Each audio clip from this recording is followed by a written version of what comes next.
ஆண்டவராக இயேசுவின் நாமத்தில் தொலைக்காட்சி நேயர்களுக்கு அன்பின் வாழ்த்துக்கள். இந்த செய்தியுடைய தலைப்பு ஒரு நீதிமானின் ஜெபம். இதற்கு ஆதாரமாக சங்கீதம் 17ஆம் அதிகாரத்தை உங்களோடு நான் பகிர்ந்து கொள்ளும்படி விரும்புகிறேன். ஏற்கனவே ஒரு 105 சங்கீதங்களுக்கு இந்த ஊடகத்திலே தொலைக்காட்சியிலே பேசியிருக்கிறேன். இது இன்னொரு கோணத்திலே ஆவியானவர் இன்றைக்கு நம்மோடு பேசும்படி விரும்புகிறார். ஒரு நீதிமானின் ஜெபம். எல்லாரும் ஜெபிக்கிறோம், ஆனால் அந்த ஜெபங்கள் எப்படிப்பட்டது என்பது நமக்கே புரியவில்லை. ஒரு நீதிமானின் ஜெபம் எப்படி இருக்க வேண்டும் என்பதைத்தான் இந்த நாளிலே முழுவதும் நான் பேசும்படி விரும்புகிறேன். இதற்கு ஆதாரமாக 1 சாமுவேல் 23:26 அந்த வார்த்தை இப்படி சொல்கிறது: சவுல் மலையின் இந்த பக்கத்திலும் தாவீதும் அவன் மனுஷரும் மலையின் அந்த பக்கத்தில் நடந்தார்கள். சவுலுக்கு தப்பி போக தாவீது தீவிரித்த போது சவுலும் அவன் மனுஷரும் தாவீதையும் அவன் மனுஷரையும் பிடிக்கத்தக்கதாய் அவர்களை வளைந்து கொண்டார்கள். இதுதான் வாழ்க்கை. இந்த வார்த்தை இன்னொரு முறை சொல்லுகிறேன். சவுலும் அவன் மனிதரும் ஒரு பக்கம், தாவீதும் அவன் மனிதர்களும் இன்னொரு பக்கம். அடுத்த வார்த்தை தாவீதும் அவன் மனுஷரும். அன்பானவர்களே, இதுதான் ஒரு கிறிஸ்தவனுடைய வாழ்க்கையின் நிலை. ஒவ்வொரு நாளும் நமக்கு எதிராக ஏராளமான சத்துருக்கள், ஏராளமான பாடுகள், ஏராளமான போராட்டங்கள், மனிதர்கள் மூலமாய், சூழ்நிலைகள் மூலமாய், காலங்கள் மூலமாய். அந்த வார்த்தை சொல்லுகிறேன், அதாவது மலையின் ஒரு பக்கத்தில், அடுத்து எதிராக இன்னொரு பக்கத்தில். இதுதான் வாழ்க்கை. அன்பானவர்களே, ஒவ்வொரு நாளும் ஒரு தேவனுடைய பிள்ளைகளுக்கு பாடுகளும் போராட்டங்களும். இதுதான் வாழ்க்கை. ஆனால் அந்த பாடுகளின் மத்தியிலே ஆவியானவர் உங்களை நடத்துகிறார். இதுதான் இந்த செய்தி. அந்த பாடல் நேரங்களிலே அன்பானவர்களே ஒரு வார்த்தை இருக்கிறது, அதாவது அவன் தப்பி போக முடியாத ஒரு நிலைமை. அந்த வார்த்தை சொல்லுகிறது, அவன் தாவீதை பின்தொடர்ந்தான். அடுத்த வார்த்தை, அவன் சவுலுக்கு தப்பி போக தாவீது தீவிரித்தான். இன்றைக்கு நன்றாக தெரியும், தாவீதுக்கு இனி தப்ப முடியாது, இனி வழியே இல்லை, வாழ்வே இல்லை. பல நேரங்களில் நமக்கே தெரிகிறது, இந்த சூழ்நிலை முடியாது, இது சாத்தியமே இல்லை, இது முடியவே முடியாது. ஆனால் அப்படிப்பட்ட நேரங்களில் ஆவியானவர் நம்மோடு கூட இருக்கிறார். இதற்கு அன்பானவர்களே, உங்களுடைய ஜெபங்கள் மிக முக்கியமானது. அதைத்தான் 17ஆம் சங்கீதத்துல தாவீதின் ஜெபம் என்று ஆரம்பிக்கிறது. என்னை கேட்டுக்கொண்டிருக்கிற அன்பு தேவ பிள்ளையே, ஒருவனை கடந்து போகிற இந்த கண்ணீரின் பாதை, நீ கடந்து போகிற இந்த வேதனை, நீ கடந்து போகிற இந்த சூழலை, அதாவது இங்கே சொல்லப்பட்ட வார்த்தை எதிரெதிராக, மறைமுகமாக அல்ல. இந்த பக்கம், அடுத்து சவுல் அந்த பக்கம், அவன் மனுஷரும். அந்த வசனம் சொல்லுகிறது, அவனை வளைந்து கொண்டார்கள். இன்றைக்கு நம்முடைய வாழ்க்கையில பல நேரங்களிலே நீதிமான் வளைந்து கொள்ளப்படுகிறான், துன்மார்க்கர்கள் வளைந்து கொள்ளுகிறார்கள். சில நேரங்களில் அன்பானவர்களே, நீதிமானை ஆவிக்குரிய மக்களே வளைந்து கொள்ளுகிறார். ஒரு திருச்சபையின் போதவருக்கு ஒவ்வொரு நாளும் பலமுறை போராட்டம், பலமுறை போராட்டம், உள்ளான போராட்டம், வெளியான போராட்டம், காணக்கூடிய போராட்டம், காணக்கூடாத போராட்டம். இவர்கள் மத்தியிலே அன்பாவுடைய நீதிமானின் ஜெபத்தை தள்ளாத ஒரு ஆண்டவர். எனவேதான் யாக்கோபு 5ஆம் அதிகாரம் 16ஆம் வசனம் சொல்லுகிறது, நீதிமான் செய்யும் ஊக்கமான வேண்டுதல் மிகவும் பலன் உள்ளது.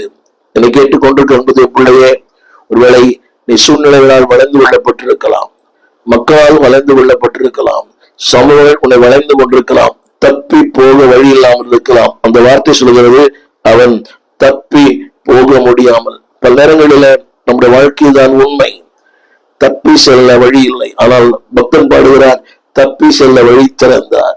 எங்கே பாதை இல்லையோ அங்கே பாதை உண்டாக்குகிறார். பல நேரங்களில தேவன் வைத்திருக்கிற அந்த மறைமுகமான வழிகள் நமக்கு புரிவதில்லை, மறைமுகமான ஆசீர்வாதங்கள் நமக்கு புரிவதில்லை. ஆங்கிலத்தில் சொல்லுவார்கள் the hidden resources. தேவன் வைத்திருக்கிற மறைமுகமான, அவர் வைத்திருக்கிற நமக்கு கண்களுக்கு புலப்படாது. ஆகாருக்கு அந்த வனாந்திரத்துல அந்த அவளுக்கு புலப்படவில்லை, அவள் வைத்திருந்த ஒரு துருத்தி. ஆனால் தேவன் அவளுக்கு உத்தரவையே உண்டி பண்ணி வைத்திருக்கிறார். There are some hidden resources in your life. என்னை கேட்டுக்கொண்டிருக்கிற அன்பு தேவ பிள்ளையே, உன் வாழ்க்கையிலே நீ வனாந்திரத்தில் இருக்கலாம், சத்துருக்களால் நீ சூழப்பட்டிருக்கலாம். வியாதி ஒரு பக்கம், வறுமை ஒரு பக்கம், மன அழுத்தங்கள் ஒரு பக்கம். அன்பார்களை இன்னைக்கு எங்கு பார்த்தாலும் இந்த பல சுகவீனங்களுக்கு நான் மருத்துவரை அணுகியிருக்கிறேன். பல சுகவீனங்கள் சரீரத்துல. அப்பொழுதெல்லாம் மருத்துவ சொல்கிற ஒரே ஒரு வார்த்தை, ஸ்ட்ரெஸ், மன அழுத்தத்தை குறையுங்கள், மன அழுத்தத்தை குறையுங்கள் என்று கூட ஒரு மருத்துவரை பார்த்தேன்.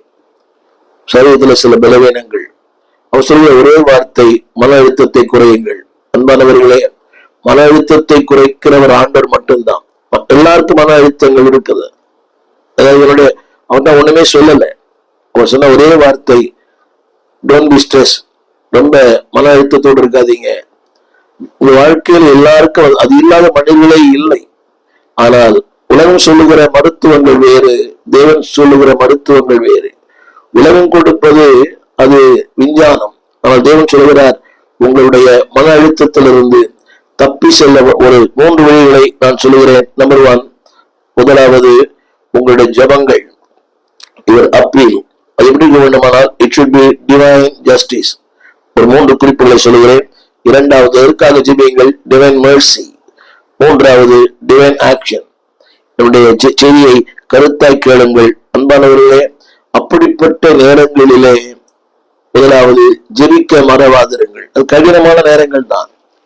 வளர்ந்து கொள்ளப்படுகிறோம், தப்பி செல்ல வழி இல்லை, வேறு மார்க்கமே இல்லை, எப்பக்கமும் நெருக்கப்படுகிறோம். பவுலியான் சொன்னது போல அந்த நேரங்களிலே அன்பானதே பிள்ளைகளே, 17ஆம் சங்கீதத்தை வாசிக்க அன்பா கேட்கிறேன். நெருக்கப்படுகிற நேரங்களில், நொறுக்கப்படுகிற நேரங்களில், இக்கட்டான நேரங்களில், வாழ்வே இல்லாத நேரங்களில் நண்புடைய பிள்ளைகளே, சங்கீதம் 17 எடுத்து வாசிக்க அன்பா கேட்கிறேன். அந்த வார்த்தை இப்படி சொல்லுகிறது. 17ஆம் சங்கீதம் 3ஆம் வசனம், நீர் என் இருதயத்தை பரிசோதித்து ராக்காலத்தில் அதை விசாரித்து என்னை புடமிட்டு பார்த்தும் ஒன்றும் காணாதிருக்கிறேன். எத்தனை பெரிய காரியங்கள்! இதற்கு நான் கொடுக்கிற தலைப்பு என்னவென்றால் டிவைன் ஜஸ்டிஸ். அந்த அதிகாரம் ஆரம்பிக்கும் போதே இப்படி ஆரம்பிக்கிறது, கர்த்தாவே என் நியாயத்தை கேட்டருளும். ஒரு சின்ன கேள்வி, இக்கட்டு நேரங்களிலே அன்பார்களே, தேவன் உதவி செய்ய வல்லவராக இருக்கிறார். Or justice or injustice? அநியாயமாக என் வாழ்க்கை இருக்கும் போது, கிரமம் இல்லாமல் இருக்கும் போது, என் வாழ்க்கை தேவனுக்கு பிரியமில்லாமல் இருக்கும் போது, தேவனுக்கு பயன்படாமல் இருக்கும் போது, ஆண்டவருக்கும் பயனில்லை, திருச்சபைக்கும் பயனில்லை, சொந்த குடும்பத்திற்கும் பயனில்லை. How can I justify my life? என் வாழ்க்கை எப்படி நியாயப்படுத்த முடியும்? இன்றைக்கு அநேகர் தவறான வாழ்க்கை வாழ்கிறார்கள், அதை நியாயப்படுத்துகிறார்கள். தவறான உறவு, தவறான தொழில், அதை நியாயப்படுத்துறாங்க. அவர் பண்ணலையா, இவர் பண்ணலையா, அவர் அப்படி இல்லையா, இவர் இப்படி இல்லையா, அவர் எனக்கு துரோகம் பண்ணினான், எனவே நான் அவருக்கு துரோகம் பண்ணினேன். அதாவது தவறுகளை நியாயப்படுத்துகிற உலகத்துல வாழ்கிறோம் எல்லாருமே. ஒரு சின்ன கேள்வி, உங்கள் தவறை நீங்க நியாயப்படுத்துறீங்களா? தவறுகளை ஒத்துக்கொள்ளுங்கள். அதாவது தேவன் கிரியை செய்ய வேண்டுமானால் 2 காரியங்கள், சரண்டர் அண்ட் சப்மிஷன். அர்ப்பணியுங்கள், ஒப்புக்கொடுங்கள். இன்றைக்கு எல்லாருக்கும் ஜெபம் என்னவென்றால், தேவன் எனக்கு உதவி செய்ய வேண்டும், தேவன் என் ஜெபங்களை கேட்க வேண்டும். நிச்சயமாய் கேட்பார்.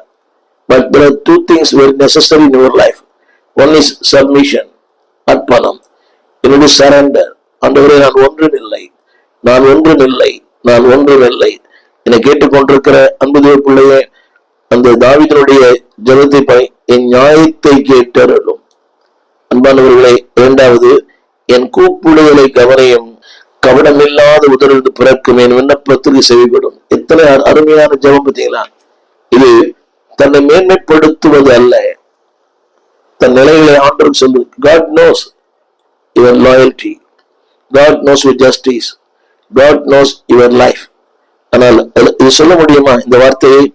கபடமில்லாத உதறுகள். ஒரு ஜெபம் கேட்கப்பட வேண்டுமானால் நல்லா கவனிக்க வேண்டும். கர்த்தர் உங்கள் ஜெபத்துக்கு பதில் தர வேண்டுமானால் 2 காரியங்கள். உங்கள் வாழ்க்கையில் ஒரு நியாயம் இருக்கணும். சொல்றோம், எனக்காக வழக்காடும், எழுந்தருளும், சத்துருவை வீழ்த்து, அப்படி பண்ணுங்க, இப்படி பண்ணுங்க. எல்லாரும் சொல்றோம், சத்துருவை ஆண்டவரே அவனை வெட்டி போடும், வீழ்த்தி போடும். ஆனால் ஜஸ்டிஸ், நான் ஒரு 3 காரணம் சொல்லுகிறேன். Number 1, divine justice. ஒரு தெய்வீக நியாயம் இருந்தாதான் தேவன் பதில் தருவார். இன்னைக்கு பொதுவா அப்படி சொல்றோம், அவர் கேட்டால் கொடுப்பார், உண்மைதான். கேட்கிற யாவருக்கும் சம்பூர்ணமாய் கொடுக்கிறவர், உண்மைதான். But you must have a divine. ஊழியர்களே, உடைய வாழ்க்கையிலே ஒரு நீதி நியாயம் இருக்கிறதா? சற்று யோசித்து பாருங்கள். அந்த வசனம் சொல்லுகிறது என் நியாயம். இரண்டாவது, கவனமில்லாத என் உதடுகள். இத்தனை அருமையான வார்த்தை. மூன்றாவது அவர் சொல்லுகிறார் 17 வசனத்துல என் நியாயம் வெளிப்படுவதாக. அதுல 2 இன்னொரு அழகான வசனம், உம்முடைய கண்கள் நியாயமானவர்களை நோக்குவதாக. ஜெபிக்கிற நண்பு பிள்ளையே, உம்முடைய கண்கள் நியாயமானவைகளை. நீங்க என்ன நினைக்கிறோம் அன்பானவர்களே? அவர் அநியாயத்தை நோக்கி பார்க்கிறது இல்லை, அவர் பரிசுத்தர். ஒரு அநியாயத்தை நோக்கி பார்க்காத பரிசுத்தர். இந்த வசனம் எழுதப்பட்டிருக்கிறது, உங்களுடைய கண்கள் நியாயமானவைகளை. இப்போ உங்களுடைய வாழ்க்கை நியாயமா இருக்குதான், அது பேசுகிறது எனக்கும் பொருந்தும் உங்களுக்கும் பொருந்தும். நியாயமான வாழ்க்கை. என் தொழில் நியாயமானது, என்னுடைய காரியங்கள் நியாயமானது. யோசித்து பாருங்கள். திரும்ப சொல்லுகிறேன், ஒரு பக்கத்தில் சத்துரு, இன்னொரு பக்கத்தில் நீங்கள். அவனும் அவன் மனிதரும். தேவன் யுத்தம் செய்ய வேண்டுமானால் you must have a divine just. வாழ்க்கையில ஒரு நீதி இருக்கணும், ஒரு நியாயம் இருக்கணும். நீ நிறைய ஜபங்கள் கேட்கப்படாததற்கு காரணமே நீதி இல்லாத ஒரு வாழ்க்கை, அநீதியான வாழ்க்கை, நியாயமில்லாத ஒரு வாழ்க்கை. அந்த வசனம் சொல்லுகிறது அன்பானுள்ள, your prayer should be based on your justice. 2 வசனம், நீர் என் இருதயத்தை பரிசோதித்து என்னை, அடுத்த வார்த்தை, விசாரித்து என்னை புடமிட்டு பார்த்தாலும் ஒன்றும் காணாதிருக்கிறீர். எத்தனை அருமையான ஒரு அறிக்கை இது! மிகப்படுத்தல் இல்லையே, இது உண்மை. திரும்ப ஒரு முறையை வாசிக்கிறேன். என் இருதயத்தை நீ பரிசோதித்து ராக்காலத்தில் அதை விசாரித்து என்னை புடமிட்டு பார்த்தும் ஒன்றும் காணாதிருக்கிறீர். நம்முடைய பிள்ளைகளே, எத்தனை அருமையான ஒரு தெய்வீக வாழ்க்கை! Your prayer should be based on your divine justice. உடைய வாழ்க்கையில ஒரு நியாயம் இருக்குமானால் தேவன் பதில் கொடுப்பார். அநியாயமா இருந்துட்டு ஜெபமெல்லாம் எப்படி கேட்பார்? நீ நிறைய பேர் அநியாயமாய் அடுத்தவர்களை வீழ்த்தி, அடுத்தவர்களை ஏமாற்றி, அடுத்தவர்களை மனநோக பண்ணி, அடுத்தவர்களை தூஷித்து, அது குடும்பங்களை கூட மனைவியை துக்கப்படுத்தி, அப்புறம் எப்படி ஜெபம்? எனவேதான் தேவன் மல்கியாவில் சொல்லுகிறார், 2ஆம் தரமும் அழுகையினாலும் பெருமூச்சுக்களினாலும் என் பலிபீடத்தில் நிரப்புகிறீர்கள், உங்களை மதியேன், உங்கள் காணிக்கைகளை மதியேன். 2 சொல்கிறார், நீ துரோகம் பண்ணினாய், உன் மனைவிக்கு துரோகம் பண்ணினாய், ஆனால் கண்ணீரினாலும் பெருமூச்சினாலும் என் பலிபீடத்தை நிரப்புகிறாய். என் அன்பு பிள்ளைகளே, you must have a justice in your life. உங்கள் ஜபங்கள் ஒரு நியாயமான ஜபங்களா இருக்கணும், அநியாயமான ஜபங்களா இல்லை. பணக்காரன் ஆகணும், பெரிய ஆளாகணும், ஒரு பெரிய அப்படி வரணும், இப்படி வரணும். கவனிங்க, அந்த வசனத்தை அவர் சொல்லுகிறார் பாருங்க, என்னை பரிசோதித்தீர், என்னை விசாரித்தீர், என்னை புடமிட்டீர், ஆனால் ஒன்றும் காணாதிருக்கிறீர். அது மட்டுமல்ல, என் வாய் மீறாதபடிக்கு நான் தீர்மானம் பண்ணினேன். எவ்வளவு கடினம் அல்ல? பாடுகள் வரும்போது, போராட்டங்கள் வரும்போது, பிரச்சனைகள் வரும்போது, ஏமாற்றங்கள் வரும்போது பதறி பேசுகிறோம். ஐயோ, ஏன் என்னை மறந்தீர்? இதுவரைக்கும் என்னை மறந்திருப்பீர், எங்கே இருக்கிறீர்? ஏன் முகத்தை மறைக்கிறீர்? Why Lord? Where Lord? How long Lord? இதுவரைக்கும் நான் இப்படி பாடுபடுவாண்டவரே. இந்த வார்த்தை நாம் எல்லாரும் பின்பற்ற வேண்டிய ஒரு வார்த்தை. என் வாய் மீறாதபடிக்கு தீர்மானம் பண்ணினேன். இது ஜெபம் அல்ல, அவருடைய தீர்மானம். திரும்ப சொல்லுகிறேன், உங்கள் தீர்மானங்கள் தான் உங்களுடைய வாழ்க்கை, உங்கள் தீர்மானங்கள் தான் உங்களுடைய ஜீவியம். உங்கள் தீர்மானங்கள் சரியா இல்லாவிட்டால் உங்கள் ஜபங்கள் சரியா இருக்காது. அழகான வசனம், நான் தீர்மானம் பண்ணினேன். அடுத்த வார்த்தை கூட எழுதப்பட்டிருக்கிறது. அடுத்த வார்த்தை 17ஆம் சங்கீதம் 5 வசனம், என் காலடிகள் வழுவாதபடிக்கு என் நடைகளை உமது வழிகளில் ஸ்திரப்படுத்தும். திரும்ப நான் நினைப்பூட்ட விரும்புகிறேன். உன் ஜனங்கள் பதில் பெற வேண்டுமானால் உடைய நடைகள் அவருடைய வழிகள் இருக்க வேண்டும். உங்கள் செய்திகள் சரியா இருக்க வேண்டும். உங்களுடைய இதயம் சரியா இருக்க வேண்டும். உங்களுடைய வார்த்தை சரியா இருக்க வேண்டும். நீங்க நினைக்கிறாங்க எப்படி வேணா ஜெபம் பண்ணலாம். ஆமா, ஜெபம் பண்ணலாம். ஆனாலும் there is a justice. இந்த வேதமே the Bible is full of principles and promises. இந்த வேதம் முழுக்க முழுக்க சில நெறிமுறைகள், சில ஒழுக்கங்கள் இருக்கு. There are some principles. அதாவது promises based on principles. ஒவ்வொரு வாக்கு தத்தங்களும் ஒரு ஒழுக்கத்தின் அடிப்படையில் இருக்கிறது. ஒழுக்கம் இல்லாத, நீதி இல்லாத, உண்மை இல்லாத ஒருவனுக்கு தேவன் எப்படி நியாயம் செய்ய முடியும்? இந்த வார்த்தை கவனியுங்கள். என் காலடிகள் வழுவாதபடி.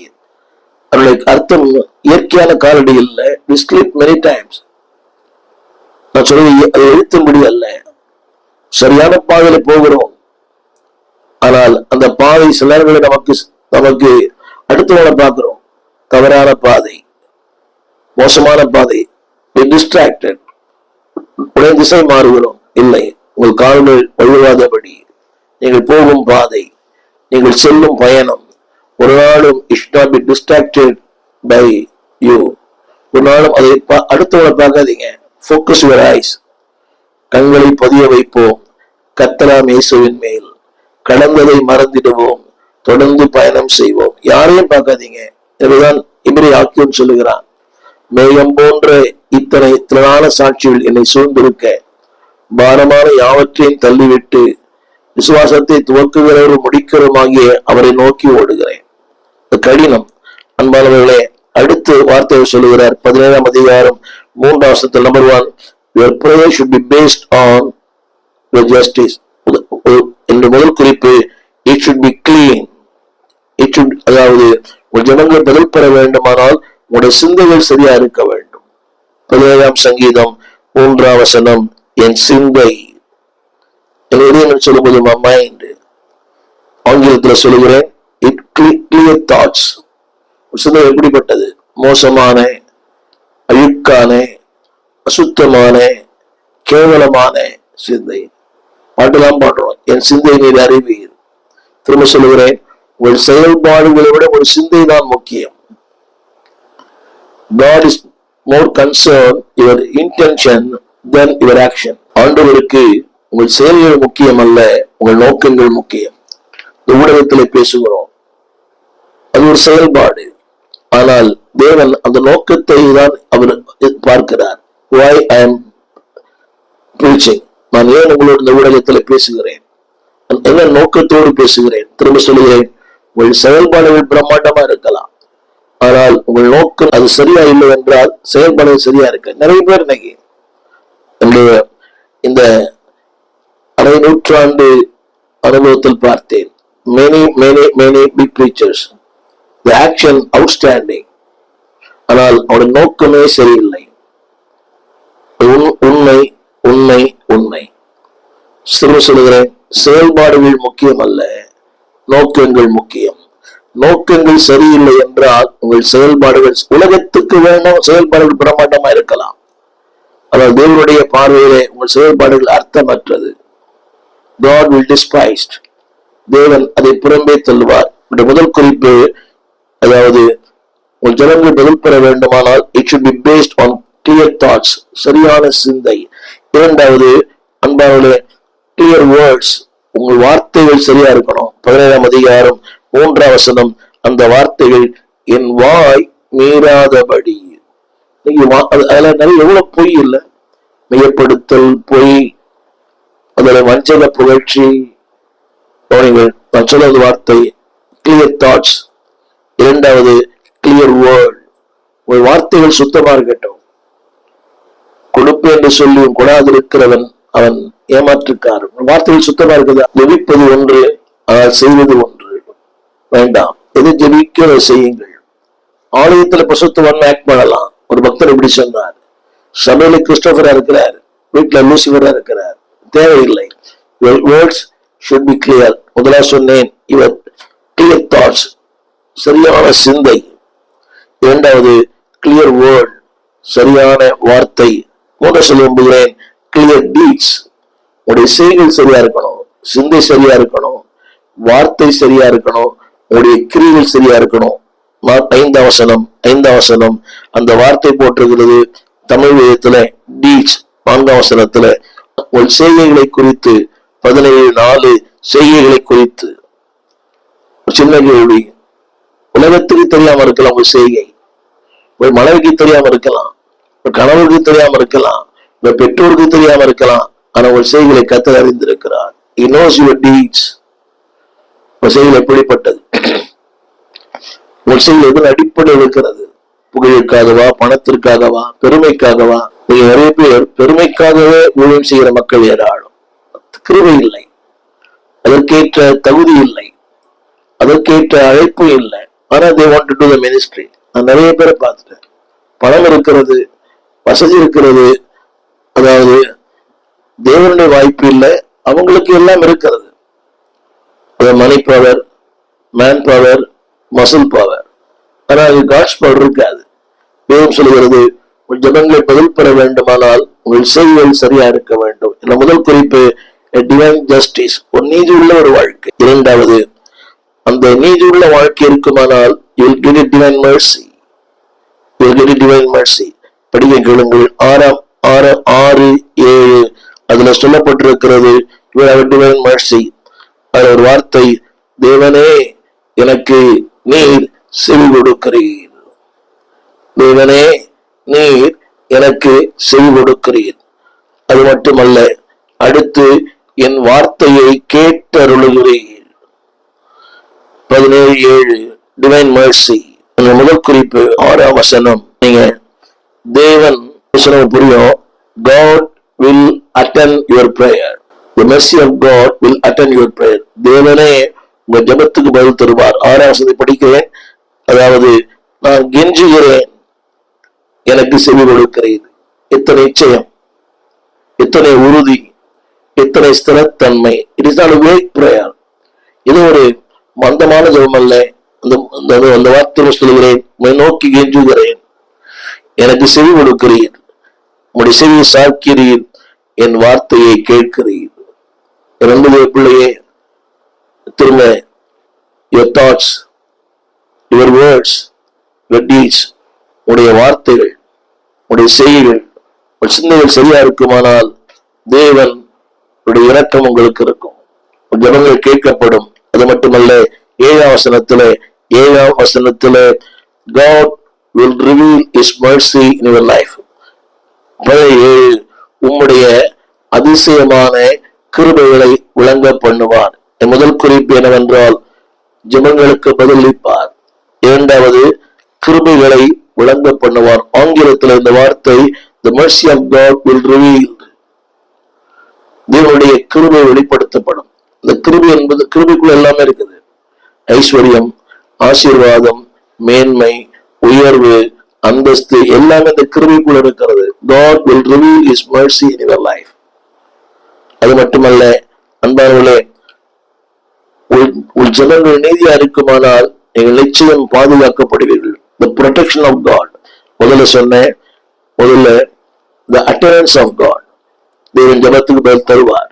இரண்டாவது, the reveal of God. தேவன் உங்களுக்கு கிருபைகளை வெளிப்படுத்தி கொண்டே இருப்பார்.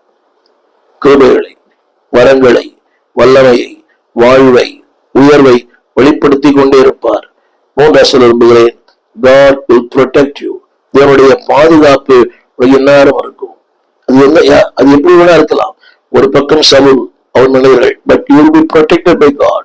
தேவனால் நிச்சயம் நீங்கள் பாதுகாக்கப்படுவீர்கள். 8ஆம் வசனத்தை படிக்க கேளுங்கள். கண்மணியை போல உங்களை பாதுகாத்துக் கொள்ளுவார்.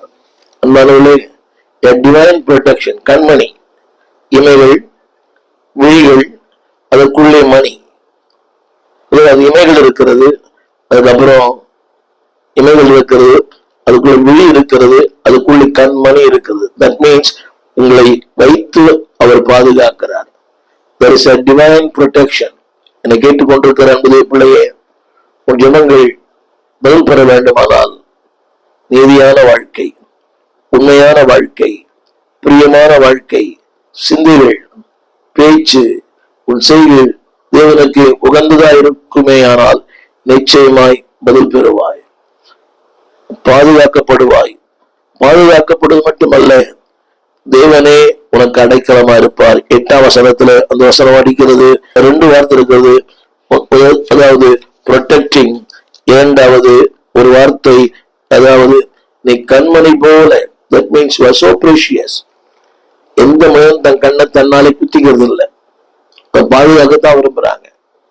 தேவன் சொல்லுகிறார், உன்னை வைத்து பாதுகாக்கிறார். தமிழ் அந்த வசப்படி கண்மணியை போல என்னை பாதுகாக்கிறார்.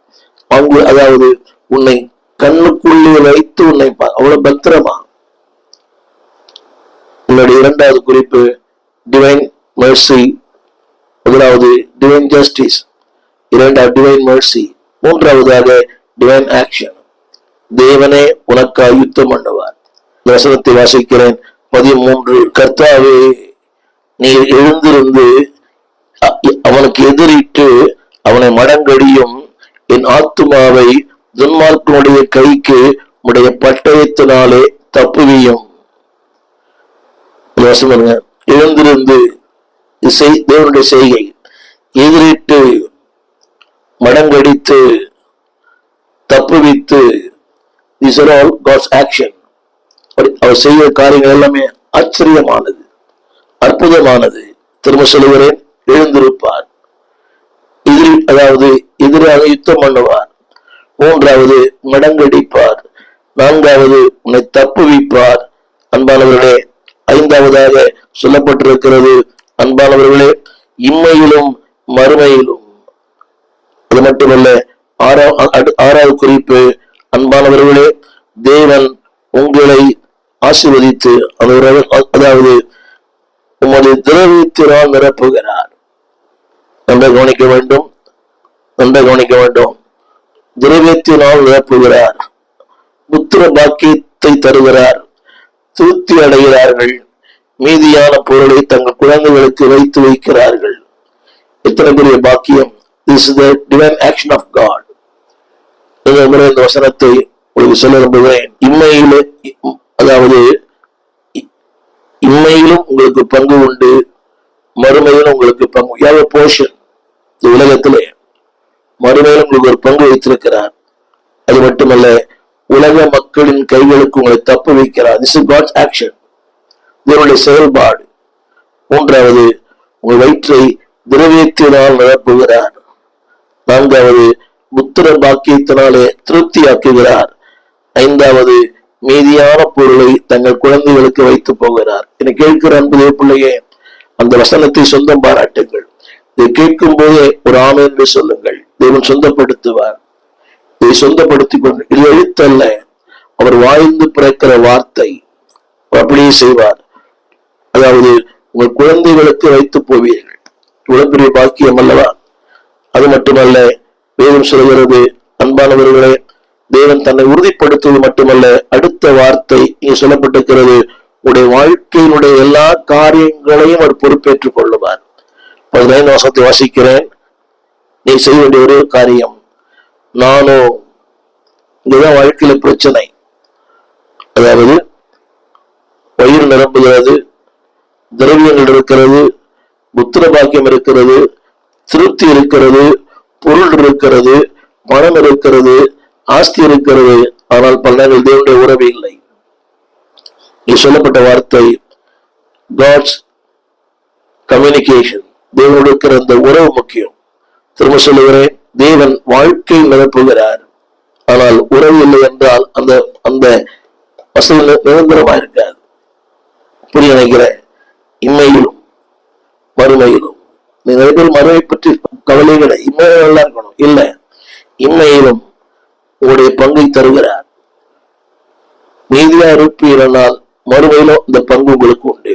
நீங்கள் செய்ய வேண்டிய ஒரே ஒரு காரியம், நானோ நீதியினால் உடைய முகத்தை தரிசிப்பேன், விழிக்கும் போது உடைய சாயலால் திருப்தி ஆவேன். நானோ, என்னுடைய கருத்து என்னவென்றால், I don't depend upon the blessings of God. இதோட நன்மைகளை அனுபவிப்பேன், ஆனா அதுவே எனக்கு பெரிதல்ல. ஒரு வார்த்தை, உம்முடைய முகம். 2வது, உமது சாயல். நிறைய பேர் விரும்புறது இல்லையே, உமது முகம் நோக்கி பார்த்திருப்பேன். இந்த வார்த்தை நானோ நீதியான ஒரு வாழ்க்கை. இன்னைக்கு பணம் வந்தோட நீதி போயிடுது, வசதி வந்தோட நீதி, தேவ நீதியும் போயிடுது, உலக நீதியும் போயிடுது. தக்க வைத்துக் கொள்ள வேண்டும். இல்லை, அது நிற்காது. நானோ அந்த வார்த்தை நீதியினால் 2 வாசல் உடைய முகத்தை தரிசிப்பேன். 2வது உம்முடைய சாயலால் திருப்தியால், உம்முடைய சாயலால், உம்முடைய வார்த்தையினால், உம்முடைய பிரசன்னத்தினால், உம்முடைய சமூகத்தினால், உம்முடைய ஊழியத்தினால திருப்தியாவேன். என்னை கேட்டுக்கொண்டிருக்கிற அன்புடைய பிள்ளையே, ஒரு நீதிமானின் ஜெபம் பதில் பெற வேண்டுமானால் நம்பர் 1 லைஃப் ஆஃப் ஜஸ்டிஸ். அப்படி இருக்கும்போது இரக்கம் உண்டாகும். இரக்கம் மட்டுமல்ல, இதனுடைய செயல்பாடுகளை நீங்க வாழ்க்கையில பார்ப்பீங்க. நெருக்கத்தின் நேரங்களிலே தேவனே நான் நோக்கி கெஞ்சுகிறேன், செவி கொடுக்கிறீர், உடைய செவியை சாய்த்தருளும். நெருக்கத்தின் நேரங்களிலே அன்பான தேவ பிள்ளைகளே, ஆண்டவர் மாத்திரம் உடைய விளைவு என்னவென்றால், ஏதும் சொல்கிறது 1 யோவான் 5:15, நாம் கேட்கும் போது அவர் செவி கொடுக்கிறார் என்பது ஒரு நிச்சயமான ஒரு வார்த்தை. அவர் செவி கொடுப்பார். நீதியான வாழ்க்கை, பேச்சிலே நீதி, செய்கையிலே நீதி, வாழ்க்கையிலே நீதி. சொல்வது போல ஒரு சிந்தைகள், உடைய வார்த்தைகள், உடைய செயல்பாடுகள், ஒரு ஆராய்ச்சி. உடைய வார்த்தைகள் சரியா இருக்கிறதா? ஒரு சிந்தைகள் சரியா இருக்கிறதா? ஒரு செய்கைகள் சரியா இருக்கிறதா? ஜெபிக்க ரொம்ப ஈஸி. யாரு வேணுமாலும் ஜெபிக்கலாம், யாரு வேணுமாலும் ஜெபிக்கிறாங்க. ஜெபிக்கவும் தெரியறதே இல்லை. இவ்வளவு ஜெபிக்கவும் பசுத்துவான் மாதிரி. அவருடைய செய்கையை நான் as a pastor I know the deeds. அவருடைய செய்கையை நான் அறிந்திருக்கிறேன். அப்ப எனக்கே தெரியுது, இப்படி பண்ணிட்டு இப்படி ஜெபிக்கிறாங்கன்னு. எனக்கே மனசு ரொம்ப உடைத்து போகிறது. அன்புடைய பிள்ளைகளே, உன் செய்கை சரியா இல்லை என்றால் ஜெபம் கேட்கப்படாது. உன் வார்த்தை சரியில்லை என்றால் உன் ஜெபம் கேட்கப்படாது. உன்னுடைய சிந்தை சரியில்லை என்றால் உன் ஜெபம் கேட்கப்படாது. சிந்தை சரியா இருக்கட்டும், வார்த்தைகள் சரியா இருக்கட்டும், உன்னுடைய செயல்பாடுகள் சரியா இருக்கட்டும். 4ஆம் வசனம், மனுஷரின் செய்கைகளை குறித்து. செய்கைகள் சிறப்பா இருக்குமானால் ஜெபம் கேட்கப்படும். தப்புவிக்கப்படுவீர்கள், உயர்த்தப்படுவீர்கள், வாழ்வீர்கள், வளருவீர்கள். தேவநாமம் உங்களை கொண்டு மகிமைப்படும். உங்களுக்கு ஜெபிக்க விரும்புகிறேன். இந்த செய்தியை ஊடகத்தில் யூடியூப்ல வெளியிட்டிருக்கிறோம். முடிந்தால் அதை பாருங்கள். யூடியூபை பார்க்கிறவர்கள் மற்றவர்களுக்கு அதை அனுப்புங்கள். நீங்க எல்லாருடைய குற்றச்சாட்டு என்னவென்றால் ஜெபம் கேட்கப்படவில்லை. ஜெபம் கேட்கப்படும். நீதி, நியாயம், உத்தமம், தேவனுக்கு ஏற்ற வாழ்க்கை. இப்படிப்பட்ட வாழ்க்கை வாழ தேவன் உங்களுக்கு எனக்கு கிருபை தருவாராக. அதை வார்த்தை சொன்னேன். God will reveal his grace. தமிழகத்துல அவருடைய கிருபைகளை உங்களுக்கு வெளிப்படுத்துவார், வார்த்தையை வெளிப்படுத்துவார், பிரசனத்தை வெளிப்படுத்துவார், மகிமை வெளிப்படுத்து. எதற்கோ ஜெபிக்கிறீங்க, தேவனுடைய கிருபைகளை இன்னொன்று அனுபவிக்கணும். இத்தனை ஆண்டுகள் ஊழியம் பண்ணியும் I enjoy only little grace of God.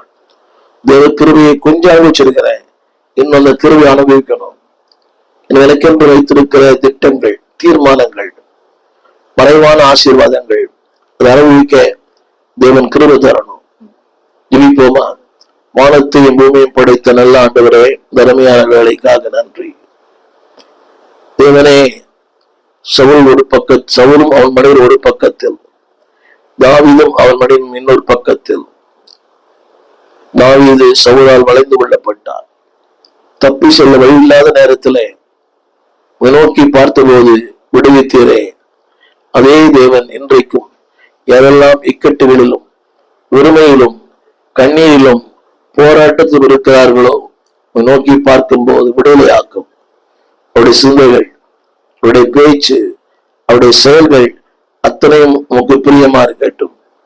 தேவ கிருபைக்கு அர்ப்பணிக்கிறோம். ஒரு நாமத்தை மையப்படுத்தும் ஆண்டவர் இயேசுவின் நாமத்தில் வேண்டுகிறோம் நல்ல பிதாவே, ஆமென். அன்பானவர்களே, உடைய செயல் சரியா இருக்கட்டும், உடைய பேச்சு சரியா இருக்கட்டும், உடைய வாழ்க்கை சரியா இருக்கட்டும். நிச்சயமாய் ஜெபங்கள் கேட்கப்படும். நீதிமான் செய்ய ஊக்கமான வேண்டுதல் பலன் உண்டு. அந்த வார்த்தை பிடிக்க, நீதிமானா இருந்தா தான் பலன் பெற முடியும். நீதிமான வாழ அர்ப்பணியுங்கள். தேவன் உங்களை ஆஸ்வதிப்பார். இந்த செய்திகளை குறித்த கருத்துக்களை எங்களோடு பகிர்ந்து கொள்ள அன்போடு கேட்கிறோம். God bless you. எங்கள் விலாசம் போதகர் ஸ்டீஃபன் தேவகுமார், திறந்த வாசல் சபை, நம்பர் 65, பரமானந்த தெரு, 7 கிணறு, சென்னை 600001. தொடர்புக்கு 9841839287.